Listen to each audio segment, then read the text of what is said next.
Assalamualaikum warahmatullahi wabarakatuh. Halo teman-teman semua di kelas seminar. Hari ini kita udah masuk pada pertemuan kelima dan materi yang akan saya bahas adalah mengenai teknik wawancara. Nah, ini penting banget gini ya. Jadi banyak teman-teman yang kalau menurut pengamatan saya, ketika wawancara menemui narasumber itu ada etikanya gitu.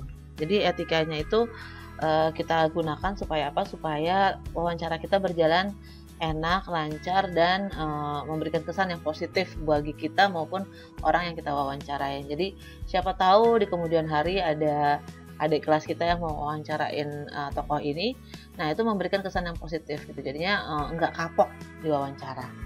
Baiklah, kita masuk pada slide pertama. Wawancara itu adalah tanya jawab dengan seseorang. Tujuannya adalah untuk mendapatkan keterangan atau hal-hal yang akan kita gali informasi gitu terkait objek yang kita ambil.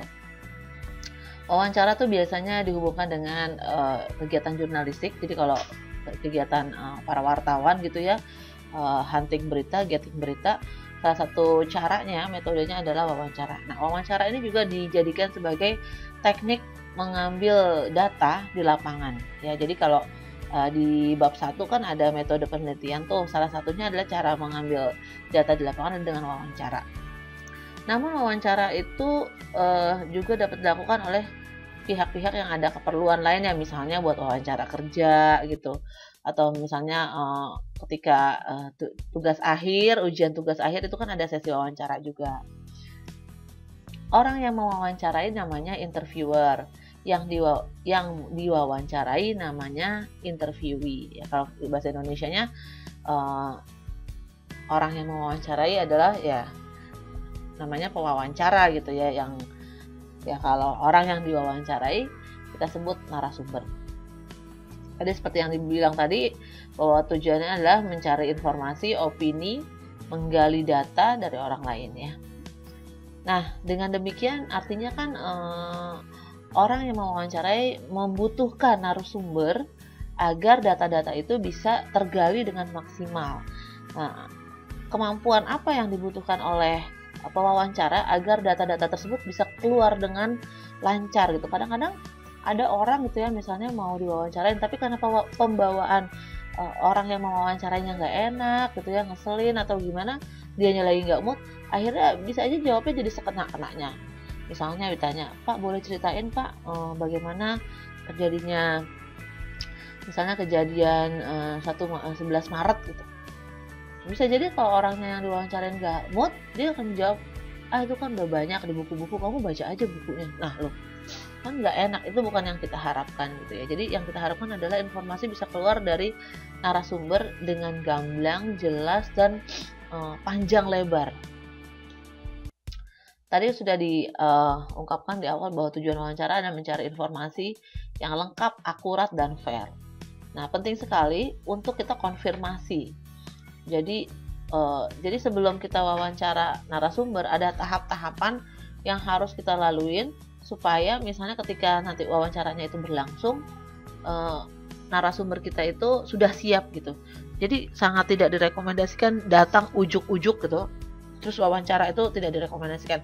Sebelumnya harus disiapkan dulu, di briefing dulu, baik yang mewawancara dan wawancara itu harus udah siap. Ya, dengan demikian tadi ya harapan kita bahwa informasi akan mengalir dengan lancar.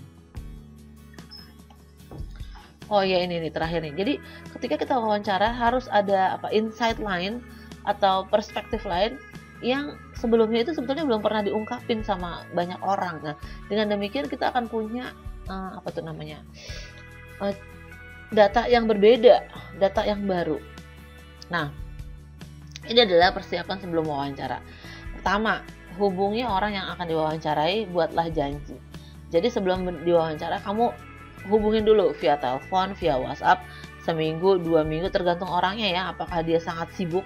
Biasanya kalau orang yang sangat sibuk, kita harus booking gitu 1 bulan, 2 bulan gitu ya. Nah, setelah udah bikin janji, udah dikonfirmasi, nanti pas mau ketemu lagi, misalnya 2 hari lagi mau ketemu atau besoknya mau ketemu, sorenya atau misalnya paginya hari ini kamu telepon lagi atau WhatsApp lagi, bilang, Pak, Bu, mohon maaf saya ini dari ini tujuannya mau wawancara Ibu besok, kita punya janji jam segini di sini. Nah, itu namanya wawancara konfirmasi. Kedua, pahami permasalahan yang akan diangkat, bekali diri Anda dengan informasi yang cukup. Jadi jangan ngeblank waktu wawancara dengan berharap ini narasumber akan mengeluarkan semua informasi. Itu nggak boleh kayak begitu. Kamu baca dulu, cari informasi dulu mengenai topik yang akan kamu angkat. Jadi saya punya ada mahasiswa saya, dia mengangkat tentang Sarijah Niyung. Sarijah Niyung itu adalah Ibu Sud. Ibu Sud adalah salah satu penulis atau komposer lagu-lagu nasional, terutama lagu anak, ya, Ibu Sud.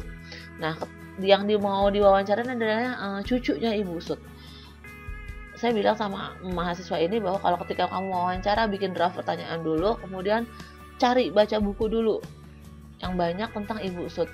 Jadi ketika kita ngobrol sama cucunya, kita udah punya background bahwa Ibu Sud tipenya orangnya kayak begini, profilnya begini dan begini. Nah, dengan demikian kalau misalnya di tengah jalan ya, kan kita udah kasih draft pertanyaan nih, di antara diskusi itu ada yang berkembang, kita bisa nanya. Nah, jadi jangan ditanyain hal-hal yang udah pernah ditanyain orang gitu. Jadi kalau misalnya tadi ya kasusnya tentang Ibu Sud, saya bilang sama mahasiswa ini, kamu tanya deh, Ibu Sud meninggalnya kenapa? Gimana kisah cintanya? Gimana cara dia mendidik cucu-cucunya? Hal-hal yang lebih sifatnya personal, yang orang-orang mungkin hanya melihat Ibu Sud dari sisi komposer gitu, dia seorang komposer, seorang musisi. Tapi kamu coba lihat dari sisi perspektif dia seorang ibu, seorang istri gitu. Misalnya dulu punya kisah cinta, punya kisah yang nggak enak dan segala macam. Nah, itu yang kayak gitu-gitu digali, sehingga misalnya kalau bikin buku, kebetulan anak ini bikin buku ilustrasi, ada materi-materi yang belum pernah diungkapin sama orang lain gitu. Jadi misalnya Ibu Sud pernah, misalnya ya, dulu harus meninggalkan anak-anaknya karena dia harus pergi ke Belanda gitu ya untuk menuntut ilmu. Itu perasaan-perasaan yang kayak gitu, kayak gimana kan harus digambarin gitu dalam buku. Dengan demikian akan kelihatan perbedaannya antara buku kita dengan buku-buku yang udah ada. Jadi lebih pada sisi personal. Tadi itu ya. Jadi pahami dulu, bekali diri Anda dengan informasi yang cukup. Kemudian carilah informasi mengenai orang yang akan diwawancarain. Kita kan mau, misalnya tadi ya, kalau misalnya yang mau diwawancarain adalah cucunya Ibu Sud, cucunya ini siapa gitu kan. Sekarang udah zamannya udah teknologi tinggi, kita cari di Facebooknya, cari di Instagramnya dan segala macam informasi tentang orang yang akan kita wawancarain. Setidak-tidaknya kita dapat misalnya informasi kesenangannya apa. Kalau udah bisa buka Facebooknya, kita lihat dia sering pergi jalan-jalan kemana. Mungkin itu kalau orang kan cenderung apa yang dia suka dia akan post di media sosialnya ya. Kalau udah sering jalan-jalan ke naik gunung, kita bisa mulai membuka wawancara itu dengan saya lihat ibu habis naik gunung gitu, senang naik gunung ya bu gitu. Jadi membuka wawancara dengan hal-hal yang disukai oleh narasumber, supaya apa? Supaya ada dia ngerasa kedekatan gitu. Wah, nih orang udah belajar tentang aku gitu. Nah, jadi tujuannya adalah itu, supaya ada kedekatan. Apalagi orang Indonesia tuh kecenderungannya adalah senang ditanyain tentang kehidupan pribadinya. Jadi misalnya keluarganya, gimana kabar anak-anak, ibu sehat, ibu dalam keadaan kayak gitu. Jadi ya kita kan emang kayak begitu tipenya ya, orang yang masih basa-basi gitu. Tapi ya emang begitu kenyataannya gitu, nggak apa-apa. Jadi ketika wawancara itu biasanya nggak langsung masuk pada objek yang kita mau tanya, tapi 5 menit 10 menit itu ibaratnya apa ya, basa-basi dulu gitu, chit-chat gitu ya. Nah, itu informasi mengenai orang yang akan diwawancarai. Selanjutnya adalah berikan penjelasan tujuan dan daftar pertanyaan saat wawancara dilakukan. Nah, ini sebaiknya ketika kamu perkenalan di awal sebelum membuat janji, kamu udah jelasin siapa kamu, tujuannya apa, dan punya draft pertanyaan. Draft pertanyaan nggak perlu panjang-panjang, yang penting orang itu tahu kapasitasnya diwawancarai sebagai apa. Kemudian bekali diri Anda dengan alat tulis dan perlengkapan wawancara. Jadi kamu kalau mau wawancara udah siapin diri bahwa tadi ya sebelum datang wawancara kan udah tahu yang diwawancarain siapa, cari informasi. Nah, sekarang alat perangnya, alat perangnya apa? Pensil, bolpen, notes ya, buku tulis maupun tape recorder ya, digital recorder. Kalau pakai handphone pastikan baterainya penuh, jadi nggak di tengah jalan aduh baterainya habis gitu. Jadi penting banget. Nah, Kalau saya, karena saya backgroundnya di jurnalistik, saya tuh biasa dengan tulis tangan gitu, tulis. Jadi walaupun pakai recorder, tetap ditulis supaya apa, poin-poinnya. Jadi kita udah tahu poin-poin yang mau diangkat apa nih. Ya, segitu banyaknya wawancara kan nggak semuanya kita masukin ke dalam tulisan kan, kita ambil yang sesuai dengan tujuan penelitian kita. Nah, dengan demikian akan lebih memudahkan kita ketika mau mentranskrip hasil wawancara. Jadi nanti setelah wawancara dilakukan, hasilnya kamu transkrip, kamu tulis lagi gitu. Ya, dalam bentuk misalnya tanya jawab gitu. Dan datanglah tepat waktu. Jika datang terlambat, beri kabar secepatnya. Nah, ini penting banget ya. Nggak direkomendasikan datang terlambat, tapi kan dalam keadaan tertentu kita bisa aja di tengah jalan ada hal-hal yang tidak diinginkan gitu. Jadi harus segera memberikan kabar. Nah, ada lagi sebetulnya ketika kamu datang ke narasumber, misalnya perjanjiannya di mana, di rumah narasumber. Kalau saya mau sangat merekomendasikan supaya kamu membawa buah tangan. Walaupun nggak diminta ya, tapi bawalah buah tangan. Apa tuh buah tangan ya? Oleh-oleh lah. Kita udah minta keterangan dari narasumber, udah menyita waktunya gitu kan, meminta mereka untuk memberikan keterangan gitu. Ya, sebagai bentuk apresiasi kita bawalah buah tangan. Nah, buah tangan ini juga harus disesuaikan dengan orang yang bersangkutan. Jadi misalnya kamu wawancarain ahli sejarah gitu ya, usianya udah tua, udah uzur. Kamu bawanya misalnya kuenya manis-manis gitu kan, kemungkinannya nggak dimakan karena kan kalau manis-manis itu udah resiko gitu buat orang yang tua gitu. Jadi kalau orangnya udah berumur, udah lansia, bawalah yang sehat gitu, buah-buahan. Nah, kalau misalnya masih muda bolehlah bawa kue atau bawa apa. Jadi buah tangan tuh penting ya. Tips saat wawancara, pertama bersikap tenang, sopan santun, tidak sok tahu. Ketika kamu wawancara sama narasumber, biarkan narasumber itu menjelaskan keterangannya sampai tuntas, baru nanya lagi. Kecuali di tengah jalan ada hal-hal yang menarik, kamu penasaran, kamu boleh gitu. Oh, jadi begitu Pak, misalnya Pak, tapi Pak yang saya dengar atau yang saya baca ini kok ada perbedaan. Nah, itu kamu bisa tanya, tapi berikan kesempatan mereka tuntas dulu ngomongnya, baru kamu kasih pertanyaan berikutnya. Sebelum masuk ke tema wawancara, ada baiknya bertanya mengenai kehidupan narasumber yang tadi saya jelasin ya. Biasanya 5-10 menit pertama, kita nggak langsung masuk pada pokok pembicaraan, melainkan pada kehidupan narasumber dulu. Jika saat dihubungi narasumber bertanya mengenai draft pertanyaan, segera kirim. Ya, walaupun nggak bertanya, segera kirim. Kenapa? Supaya tadi membekali diri dengan hal-hal yang dibutuhkan. Tidak mengarahkan pada narasumber. Jadi pertanyaannya pertanyaan terbuka. Pertanyaan terbuka itu diawali dengan kata-kata bagaimana, mengapa, dan mohon dijelaskan gitu. Itu dengan demikian jawabannya akan panjang lebar.